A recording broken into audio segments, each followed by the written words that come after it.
Boker Tov à tous. Dans cette Mishnah, Shmuel le petit, alors on l'appelle le petit parce que lui-même il se sentait plus petit par rapport au Shmuel qu'on connaît de la Bible. Et il dit, quand ton ennemi tombe, ne te réjouis pas. Quand il trébuche, que ton cœur ne jubile pas, de peur que l'Éternel le voie et détourne de lui sa colère. Donc on se pose la question, comment ça se fait qu'on n'a pas le droit de se réjouir donc quand un ennemi à nous il tombe? Alors en fait, on a le droit de se réjouir quand on parle d'un ennemi qui est non juif et on tire cette source de Mordechai, quand Mordechai il avait jeûné. Aman il est venu le voir et il lui a dit le roi il veut que Kachaya Selaïch Asher Amelech Chafetz Bikaro, il veut que je te promène dans toute la ville sur le dos de son cheval. Et donc Mordechai il a dit à Aman, mais j'ai jeûné, je me sens trop faible, est-ce que tu peux m'aider à monter sur le cheval? Et on dit que Mordechai, donc il s'est mis à genoux, Aman il s'est mis à genoux et Mordechai il est monté sur lui et en montant sur lui il a donné un coup de pied dans les fesses pour lui dire tu vois, c'est nous qui avons gagné. Et là, Aman, il lui dit, mais je croyais que dans ta Torah, il y avait marqué que tu n'as pas le droit de te réjouir quand un ennemi à toi, il tombe.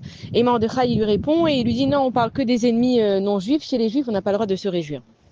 Maintenant, quand un juif, on voit qu'il tombe, malheureusement, ça veut dire que Akadosh Baruch Hu est en train de faire sa justice. Pourquoi j'ai pas le droit de me réjouir, même si cette personne, je vais dire, mais Akadosh Baruch Hu, cette personne, elle a fait quelque chose de terrible, comment ça se fait que j'ai pas le droit de me réjouir, même si c'est un juif? Parce que Akadosh Baruch Hu, il te dit, toi, tu dois savoir que moi, je suis là et je fais la justice. Réjouis-toi de la justice que je fais, mais ne viens pas à te réjouir que moi, en fait, j'ai réglé des comptes pour toi. Parce qu'à ce moment-là, si tu penses que cette personne, elle est punie parce qu'elle t'a fait ça et ça voudrait dire que tu ne comprends pas que ça et ça t'est arrivé exprès parce que Akadosh Baruch Hu, il a décidé. Donc Akadosh Baruch Hu, il arrêterait la punition du juif qui a fait quelque chose de pas bien pour pas que toi tu crois que ça vient pour toi. Alors c'est assez profond, mais en fait il faut comprendre que chaque chose qui arrive qui nous arrive, elle est là parce que Akadosh Baruch Hu, il est émet et qu'il a la mida du tzedek, il est juste. Donc si une personne elle paye, c'est pas parce que moi elle m'a fait du mal. Le mal il m'est arrivé parce que moi je devais payer quelque chose. Mais si cette personne elle paye, c'est parce que Akadosh Baruch Hu, il est juste.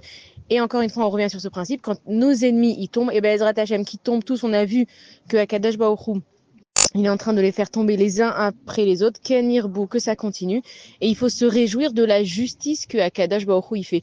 Même les non-juifs qui nous font du mal, si c'est arrivé, c'était parce que nous on avait quelque chose à régler. Donc quand on se réjouit de la justice que Akadosh Baruch Hu, il est émet, il est tzedek, et qu'il garde son peuple. Bonne journée à tous.